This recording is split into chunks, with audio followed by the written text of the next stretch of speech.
슬기로운 한우 생활입니다. 오늘은 송아지 이후 왜 질병이 다발할까라는 주제로 말씀드리겠습니다.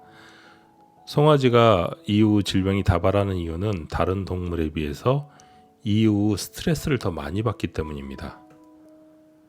송아지가 이후 스트레스를 많이 받는 이유는 이후 전에는 우유를 통해서 충분한 에너지를 얻다가 이후 사료를 통한 그 에너지 흡수, 에너지를 받아들이는 것들이 불충분하기 때문에 일어나는 것입니다.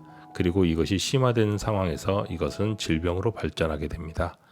현장에서는 이런 논쟁이 있을 수 있습니다. 첫 번째로 언제 이유를 시작해야 되는가에 대한 문제인데요. 이유를 빨리 해야 된다는 주장에서는 송아지의 젖이, 송아지가 먹는 그 젖이 충분한 에너지가 없기 때문에 에너지가 충분한 사료로 빨리 바꾸어줘야 된다는 주장이 있고요. 반면에 송아지의 질병을 줄이기 위해서는 이유를 최대한 늦춰야 된다는 주장이 있을 수 있습니다. 결론적으로 말씀드리자면 이유의 시기는 특정 시기를 결정하는 것이 아니라 송아지가 우유에서 사료로 전환됐을 때도 충분한 에너지를 얻을 수 있는 상태가 되었을 때 그때가 바로 이유의 타이밍이라는 것입니다. 이유의 그런 타이밍 그리고 반추의 발달에 대해서 우리가 오늘 알아볼 건데요. 그 전에 우리는 매우 중요한 전제를 하나 하고 가야 됩니다. 그것은 바로 송아지와 큰소는 전혀 다른 동물이라는 것입니다. 이런 이야기를 들으면 이게 무슨 이야기인가 싶겠지만 소화기관이나 그 방식에 따라서는 이 송아지는 매우 다른 동물이라는 것은 아주 명확한 사실입니다. 여기서 보여지는 것은 송아지가 이 소화기관의 그 부피가 상대적으로 어떻게 바뀌는지에 대해서 설명드리는 것입니다. 첫 번째, 막 태어났을 때 송아지는 사위가 매우 큰 구조입니다. 그리고 시간이 지나면서 큰 소처럼 일이 즉 루멘이 점점 발달하는 그러한 과정을 겪게 됩니다. 송아지가 처음 이렇게 우유를 먹는 시기에는 매우 흥미로운 현상을 우리가 볼 수가 있습니다. 우리가 일반적으로 생각할 때는 우리가 송아지가 우유를 먹었을 때 1위, 2위, 3위를 거쳐 4위로 온다고 생각하지만 실제 그렇지 않습니다. 매우 효율적으로 식도구라는 구조물을 통해서 우유를 먹게 되면 이 우유는 다른 곳을 거치지 않고 바로 4위로 가게 됩니다. 그래서 여기서 우리가 매우 흥미로운 사실을 발견할 수가 있습니다. 큰 소의 경우는 사료를 먹으면 1위를 거쳐서 4위까지 순차적으로 가게 되지만 송아지의 경우에서는 앞에서 본 것처럼 우유를 먹을 때는 4위로 바로 가지만 농우사료, 조사료, 물을 먹을 때는 1위를 거쳐서 4위로 가게 됩니다. 흥미롭게도 물과 우유는 같은 액체인데 우유만 4위로 간다는 사실은 매우 중요합니다. 그리고 뒤에서 이야기하겠지만 물은 이 반추위 발달에서 매우 중요하다는 사실을 우리가 알아야 됩니다. 그럼 사료, 농우사료, 조사료 이것을 우리가 송아지 사료라고 부르는데 이것 중에 특별히 농우사료에 있는 비오트릭 액시드라는 것이 반추위 벽을 발달시키는 데 매우 중요한데 왜 그런지 설명드리겠습니다. 먼저 농우사료에서 나오는 것이 바로 비오트릭 액시드, 프로피닉 액시드라는 것입니다. 그리고 조사료에서 나타나는 것이 아세틱 액시드입니다. 이 세 가지는 나중에 큰 소가 된 후에도 지방산이라는 이름으로 소가 에너지를 흡수하는 데 매우 중요한 역할을 하는데요. 먼저 조사료에서 흡수되는 아세틱 액시드는 매우 작은 구조이고요. 농우사료에서 만들어지는 프로피닉 액시드가 그 다음으로 작은 구조, 그 다음에 뷰트릭 액시드가 제일 큰 구조입니다. 이 분자량이 매우 중요한데요. 상대적으로 작은 것들은 유벽 밖으로 빠져나가서 송아지를 키우는 그 에너지원으로 사용하게 되고 상대적으로 부피가 큰 비오트릭 액시드는 반추위 내에 남아서 반추위 벽을 성장시키게 됩니다. 복잡하게 이야기했지만 반추위 벽이 발달하려면 농우사료를 많이 먹여야 된다는 바로 그 이야기를 하고 싶어서 이 말씀을 드리는 것입니다. 즉 육지령의 그 송아지의 반추위 벽을 한번 관찰해 보았습니다. 우유만 먹인 것, 우유와 건초를 먹인 것, 우유와 농우사료를 먹인 것을 보았을 때 우유와 농우사료로 먹인 것들이 반추위벽이 발달한다는 것을 우리가 쉽게 관찰할 수 있습니다. 그렇다면 입질사료는 어떤 것을 선택해야 될까요? 입자가 굵고 가늘지 않은 것을 선택해야 됩니다.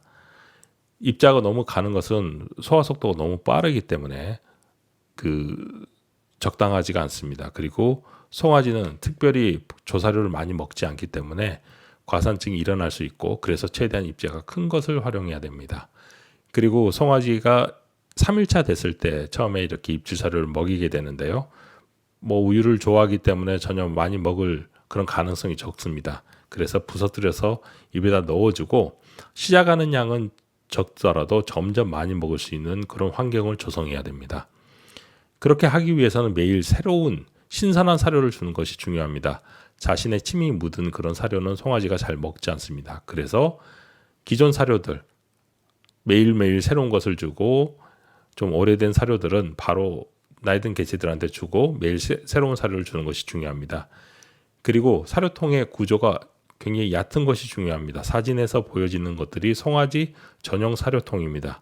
즉 바닥이 매우 얇고요. 또 청소하기 쉬운 매끄러운 구조라면 매우 좋습니다. 기존에 바가지를 사용하셔도 되고, 기존에 사용하는 송아지 입질 사료통이 너무 깊다고 한다면 이런 아이디어를 착안하셔서 조금 바꿔보시는 것을 추천드립니다.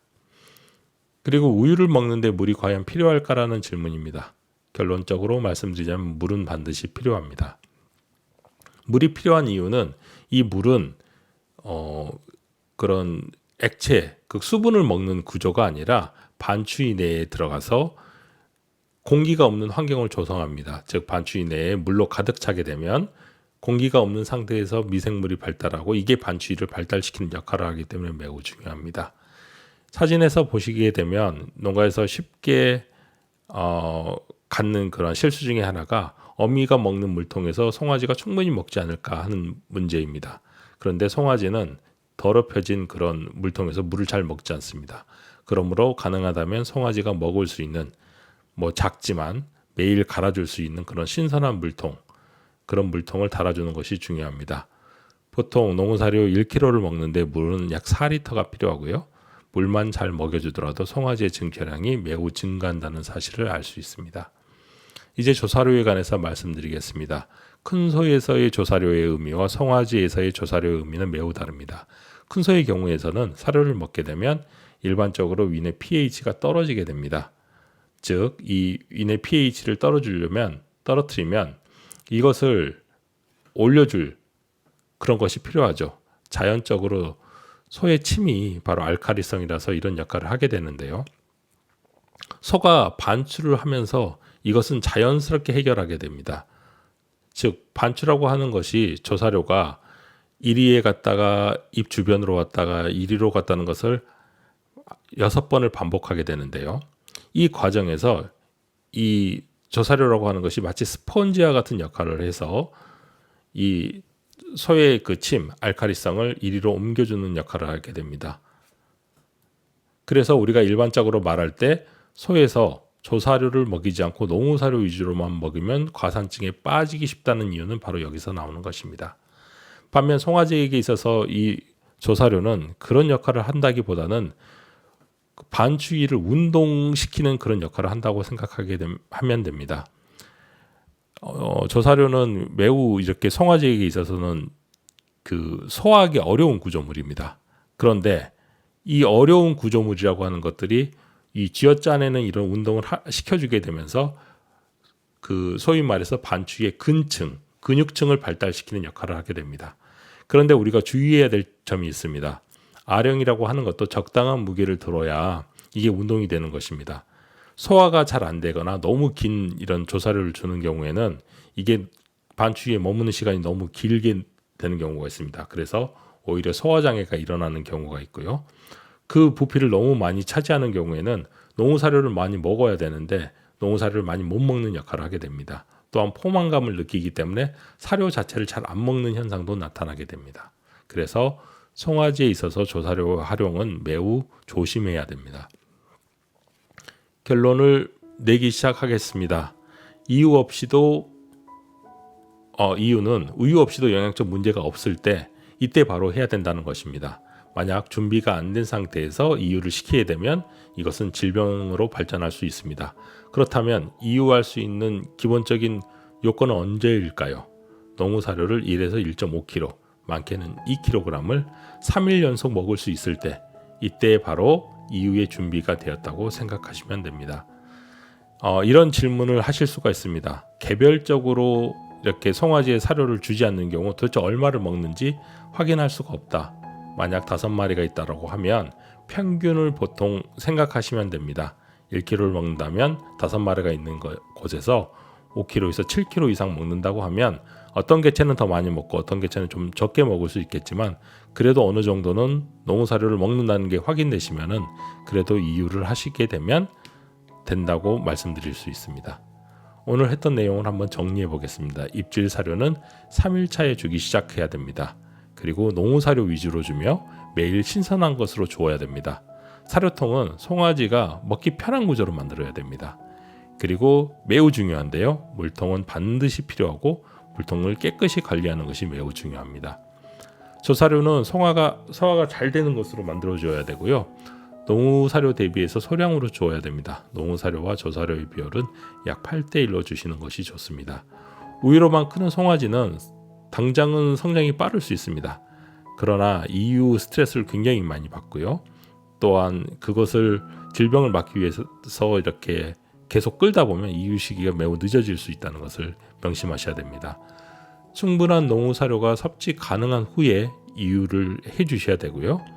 만약 이후 특별히 질병 발생이 많은 농가라면 오늘 말씀드린 부분을 여러 가지로 한번 점검하실 필요가 있습니다. 오늘 내용이 도움이 많이 되셨다면 좋아요 한번 눌러주시길 바랍니다. 여러분의 좋아요가 더 많은 분들이 영상을 보실 수 있도록 도움이 됩니다. 오늘도 긴 영상 들어주셔서 감사합니다.